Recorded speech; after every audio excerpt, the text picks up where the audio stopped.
Welcome to PM9 news. ముందుగా ఈరోజు జరుగుతున్నటువంటి రంజాన్ పవిత్ర మాసం ఈ యొక్క ముస్లిం సోదర సోదరీమణులకు ఈద్ ముబారక్. రేపు నెక్స్ట్ రాబోయే శ్రీరామనవమికి రెండు తెలుగు రాష్ట్ర ప్రజలకు మా యొక్క ఛానల్ తరపున శుభాకాంక్షలు. అదేవిధంగా మా ఛానల్ని ఆదరిస్తున్నటువంటి ప్రతి ఒక్క ప్రేక్షకునికి మా యొక్క శుభాకాంక్షలు, అభినందనలు.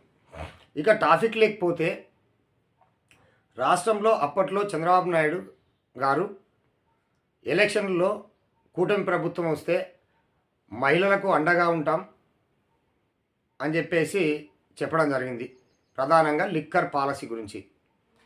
అయితే సరే, ఈ లిక్కర్ పాలసీ అనేటువంటిది చేసే వాగ్దానాలు జగన్మోహన్ రెడ్డి కావచ్చు, లేకుంటే చంద్రబాబు కావచ్చు, ఇంకా ఎవరైనా కావచ్చు, ఆ పాలసీ కరెక్ట్గా అమలు జరగదు అని చెప్పేసి అందరికీ కూడా తెలిసినటువంటి సంగతి.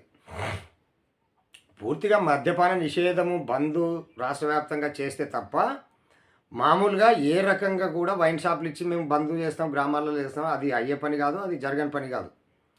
తర్వాత ఈ యొక్క వెల్దుర్తి మండలంలో ప్రధానంగా మేము కూటమి ప్రభుత్వాన్ని నమ్మి ఓటు వేస్తే కూటమి ప్రభుత్వంలో ఉండేటువంటి కొంతమంది నేతలే మా మాట వింటారా లేదా అని చెప్పి ఒక గ్రూప్ తగాదాల వల్ల ఈ యొక్క పోలీసుల ద్వారా, అంటే ముఖ్యంగా ఎక్సైజ్ వాళ్ళ ద్వారా వేధింపులకు గురి చేస్తున్నారనేది దీని సారాంశం. అది ఎలాగంటే, ఇప్పుడు ఈ లిక్కర్ సిస్టమ్ అనేటువంటిది ఒక లాటరీ పద్ధతి ద్వారా ఎవరైనా కానీ దాంట్లో ఆ లాటరీలో ఎవరికి వస్తే వాళ్ళకి ఆ వైన్ షాప్ పోతుంది. సరే, వైసీపీ సానుభూతి పరులకు, వైసీపీ నాయకులకు వెల్దుర్తి మండలంలో ఉండే 3 లిక్కర్ షాపులు, వైన్ షాపులు వచ్చినాయి అనుకున్న తర్వాత అధికార పార్టీ ఎవరిది? తెలుగుదేశం పార్టీది. తెలుగుదేశం పార్టీది అయితే గ్రామాలలో వైసీపీ వాళ్ళనైతే మామూలుగా బెల్ట్ షాపులు పెట్టుకొనియడం అనేది అసాధ్యమైన పని కదా. కాబట్టి ఇప్పుడు దాదాపు మండలంలో బెల్ట్ షాపులు అనేటువంటివి లేకుండా ప్రతి ఒక్క ఊరిలో ఉన్నటువంటి సంగతి అందరికీ తెలిసినటువంటిదే. అయితే ఇక్కడ తమాషా విషయం ఏంటంటే, ఈ వైన్ షాపులు వైసీపీవి కాబట్టి మీరు నా దగ్గరనే మందు తీసుకొని పోవాలి, అంటే క్వార్టర్స్ తీసుకొని పోవాలి, ఆ క్వార్టర్కు నాకు 10 రూపాయలు కమిషన్ ఇవ్వాలి అని తెలుగుదేశం పార్టీ యువనేతను అని చెప్పుకున్నటువంటి ఒక వ్యక్తి కనుసన్నల్లో ఇది నడుస్తూ ఉంది. దానికి ఉదాహరణ, అతను చెప్పినటువంటి ప్రాంతంలో లిక్కరు తీసుకుపోకపోతే ఎమ్మడే ఎక్సైజ్ దాడులు చేపేయడం, ఆ కేసు ఉంది, ఈ కేసు ఉంది అని చెప్పేసి చేపేయడం. సరే, ఇంకొకటి ముక్కుసూటిగా క్వశ్చన్ వేసేదంటే, ఒక యువనేతని ఎవరైతే చెప్పుకుంటున్నారో టీడీపీలో, ఆ యువనేత లిక్కర్కి సంబంధించి ఒక ఇంటిలో వెల్దుర్తి టౌన్లో పట్టుబడితే మళ్ళీ ఈ ఎక్స్చేంజ్ వాళ్ళు ఏం చేశారు? ఏమన్నా ఆ యువనేత మీద యాక్షన్ తీసుకున్నారా? అది మళ్ళీ లోకల్ లిక్కర్ కాదు కదా, వేరే లిక్కర్ కదా అని చెప్పి వెల్దుర్తిలో ఉన్నటువంటి ప్రతి ఒక్కరూ కూడా ముక్కు మీద వేలేసుకొని నవ్వుకునేటువంటి పరిస్థితి ఏర్పడింది. అంటే మేము కూటమి ప్రభుత్వానికి ఓటు వేసిన తర్వాత మేమే కేసులు పెట్టించుకోవాలనా?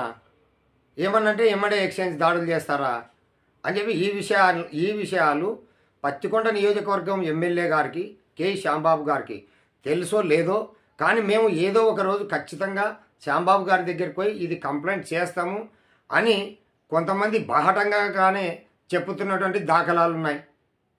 తర్వాత అంటే ఇది బెల్ట్ షాపులోనే ఆపడం అనేది అది అసంభవం, రాష్ట్ర వ్యాప్తంగా హైలీ ఇంపాసిబుల్. ఇంకొకటి ఏంటంటే, ఇంతకంటే ముందు ఫస్ట్ కూటమి ప్రభుత్వం వచ్చిన వెంటనే మీకు బెల్ట్ షాపు ఇవ్వాలంటే ఆ యువనేతనే 50,000 రూపాయలు మీ ఊరు నుండి, ప్రతి ఒక్క ఊరు నుండి, అంటే ఆ వైన్ షాపులు ఎవరికి టెండర్ వస్తాయో తెలియకముందు కూడా డబ్బులు అడిగినటువంటి దాఖలాలు, కొంతమంది డబ్బులు కూడా జారుకునేటువంటి దాఖలాలు మండలం మొత్తం తెలుసు. అంటే ఈ యొక్క ప్రజల బాధ ఏంటంటే, మేము ఖచ్చితంగా మాకు శ్యాంబాబు గారు మంచి చేస్తారు, తర్వాత మాకు యువనేత అని చెప్పేటువంటి ఉద్దేశంతో ఓటేసి మేము గెలిపించుకుంటే, ఇంకోటి ఆ యువనేత మళ్ళీ ఒక అడుగు ముందుకేసి ఇదంతా శ్యాంబాబుకి తెలిసి ఉంటారు. శ్యాంబాబుకు సంబంధం ఏంది? ఇంకోటి ఏంది? కాబట్టి ఇప్పటికైనా కూడా ఈ యొక్క లిక్కర్ పైన స్పష్టంగా శ్యాంబాబు గారు ఆదేశాలు ఇవ్వవలసి ఉంటుంది. అది ఎట్లా అంటే, నీకోసం పనిచేసి కష్టపడినటువంటి వాళ్ళే ఊర్లో ఏదో బతకలేని వాళ్ళే కదా బెల్ట్ షాపులు పెట్టినది. మళ్ళీ వాళ్ళ మీద దాడులు మళ్ళీ టీడీపీ వాళ్ళే చేపించడం ఏంది అని చెప్పి సర్వత్రా విమర్శలు వెల్లువెత్తుతున్నాయి.